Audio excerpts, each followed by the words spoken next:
Good day, everyone. So we are here at the journey's end for 2023 when it comes to Genshin Impact, which means that this is the last video that I'll release for this year before picking up the pace next year. So let us take this as an opportunity to review and to debrief ourselves with what happened during the year, what happened on the channel, and to have a bit of an excuse to show off the Fontaine teapot. So to begin with, I've released about 230-ish videos this year on the channel. So as someone that works full-time, this is really quite an effort, and it just shows you my passion for the game and obviously the character Kokomi. But what really made all of this possible is you guys, all of you that are part of this little Kokomi clan, your continued support, all the positive messages, everyone that's just always having nice things to say. So a lot of you even have, like I can see in YouTube, a little special hearts icon next to your name, indicating that you're a long-term supporter, that you've received lots of hearts in the comments. And for those of you that are part of that core audience and that also help out with the comment section, engaging with different people, honestly, hats off to all of you, and thank you so much for staying around with me. It's really, this channel is not just about me and Kokomi, but it's also about you guys, and I can't thank you enough for your support. So let us begin now with reviewing this year. So I started the year off with myself and Shika in January working towards releasing an art piece for Kokomi's birthday, which I'll put up on the screen right now. And this piece really is just so beautiful. A lot of effort and time went into planning this piece, and I absolutely love it. And originally I wanted to give it out to everyone just like for free in its full 4K resolution and so on. Unfortunately, in the beginning of the year, the entire AI craze came out, and it was decided after lots of discussions and so on that I think I would rather respect the artist and their talents and not make this image fully and publicly available, so that we can at least preserve some of the integrity with the artist and what the work is that they're doing, because someone is going to take an image like this and just feed it into an AI system, really having no respect for the hours of consultation and deliberation that went into it. So that is unfortunately the apology that I have to give you. I wanted to make it public, but that's just how things ended. In any case, when it comes to art, this year was also full of Kokomi pictures. I think this is one of the best years for me in terms of taking a variety of Kokomi pictures and sharing it across the channel with you guys. So hopefully you'll enjoy that, and a lot more to come in 2024.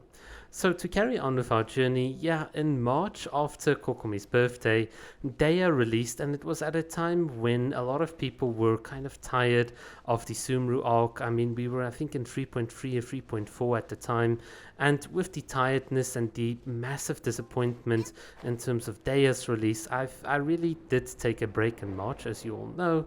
And I thought initially that might hurt the channel, but in terms of views, everything actually really went well. It's only the release of Honkai Star Rail in April that really made the views plummet on the channel. It is so funny. I don't know what happened with the YouTube algorithm, but I remember someone distinctly saying, "Bro, what happened? You know, have you been blacklisted? What is happening?"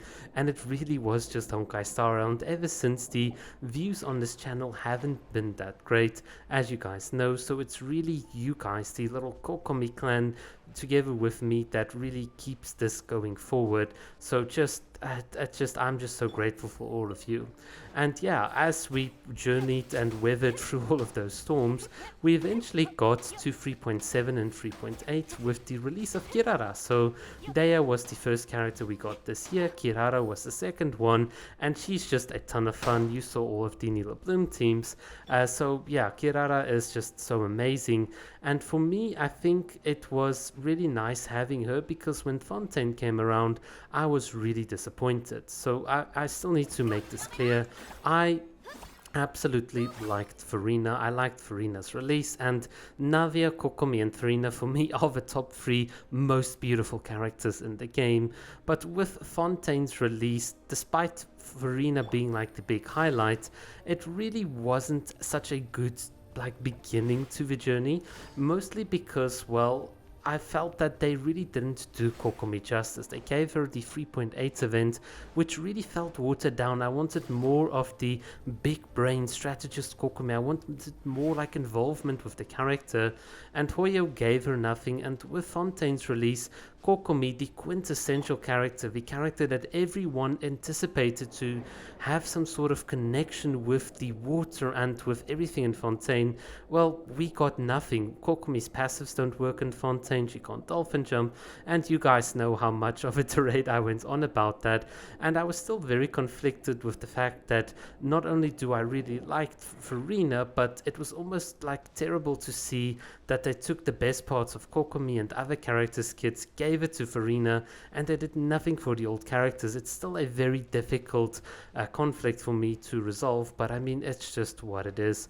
In any case, as we go on here towards the end of the year, a lot of you might have noticed that I started experimenting with different types of content and presenting things in a different way. So in that regard, I really want to thank Chloe for helping me revamp, at the very least, the thumbnails on the channel. I think all of the cute chibis that we have for all of the characters, I'll put them up here on the screen, are just so adorable. They're custom made with lots of love, and I just want to give a big thanks to Chloe, because I do feel it makes everything feel very homely. It makes it feel very special. It's not just the cookie cutter content creator type of thumbnail, but it really gives things like a custom look, and it's just so adorable. So big thanks to Chloe for that.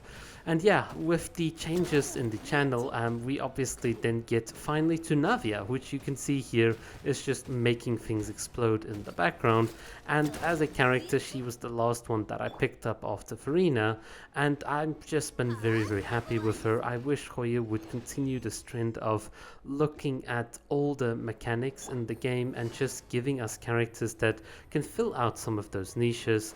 From my perspective, as someone that obviously likes getting characters at C6R5 and can affordably do so and comfortably, please be responsible yourselves, I can really say that my support for the game has really started to wane. So my strategy is basically to use Welkins, get as many of the characters on the cheap, mostly because I don't philosophically agree with Hoyo.